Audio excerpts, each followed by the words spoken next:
మీ రాధశ్రీ. అందరికీ నమస్కారం అండి. నా ఈ ఛానల్ని ఆదరిస్తున్నట్టు మీ అందరికీ కూడా పేరు పేరున కృతజ్ఞతలు తెలియజేసుకుంటున్నాను. మీ అందరి సపోర్ట్ నాకు ఇలానే కొనసాగాలని కోరుకుంటున్నాను. ఇలానే అందరూ సబ్స్క్రైబ్ చేసుకుని నా ఛానల్ని వాచ్ చేయాలని ఆశిస్తున్నానండి. అలానే న్యూమరాలజీ పరంగా మీ పేరు కరెక్ట్ చేసుకోవాలి అని అనుకున్నా, లేదా న్యూ నేమ్ అంటే చిన్నపిల్లలకి కొత్త పేరు పెట్టుకోవాలి అని అనుకున్నా, నేమ్ కరెక్ట్గా ఉందో లేదో తెలుసుకోవాలని అనుకున్నా సరే వాట్సాప్ నెంబర్కి మెసేజ్ ద్వారా కాంటాక్ట్ అవ్వండి. ఇప్పుడు మనం వీడియోలోకి వెళ్ళిపోతాము. ఈరోజు మన రీడింగ్ వచ్చేటప్పటికి కర్కాటక రాశి వారికి ఈ మే నెలలో ఎలా ఉందో చూద్దామండి. కర్కాటక రాశి వారికి ఈ మే నెలలో ఎలా ఉంది? కర్కాటక రాశి వారికి మే నెలలో ఎలా ఉంది? ఓవరాల్గా మంత్ మొత్తం ఎలా ఉంది? లవ్ లైఫ్ ఎలా ఉంది? కెరియర్ ఎలా ఉంది? ఆర్థిక పరిస్థితులు ఎలా ఉన్నాయి?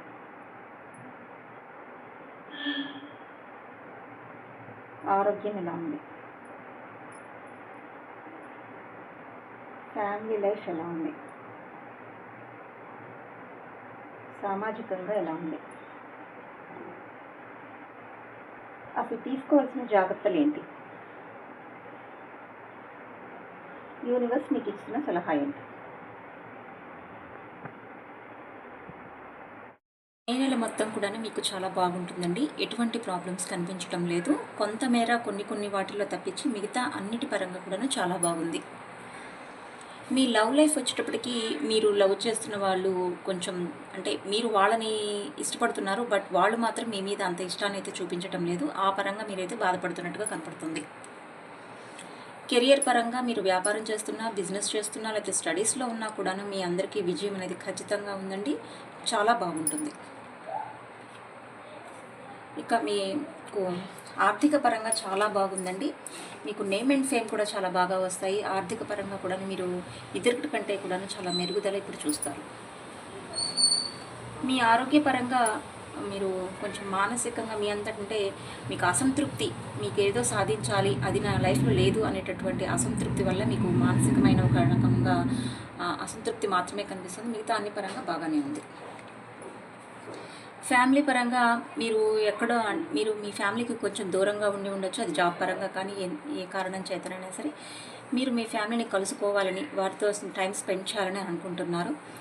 ఇంకొంతమంది విషయంలోకి వచ్చేటప్పటికి మీ ఫ్యామిలీ గురించి మీరు కొంచెం ఎక్కువగా ఆలోచిస్తూ ఉండవచ్చు.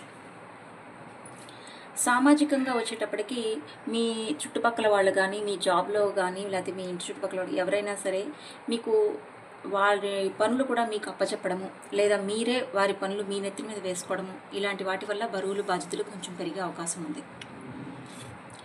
మీకు తీసుకోవాల్సిన జాగ్రత్తలు ఏంటంటే కొంచెం నలుగురితో మాట్లాడేటప్పుడు కొంచెం జాగ్రత్తగా మాట్లాడటము, అంటే కొంచెం ఓర్పు వహించటము, కొంచెం గొడవలకి దూరంగా ఉండటము, ఇలాంటివి చెప్పదగ్గ సూచన. యూనివర్స్ మీకు ఇచ్చే సలహా, మీకు త్వరలో మీ లైఫ్లోకి మీ సోల్మేట్ అనేది రాబోతున్నారు. సో మీరు చాలా హ్యాపీగా మీ లైఫ్ని లీడ్ చేసే అవకాశాలు ఉన్నాయి.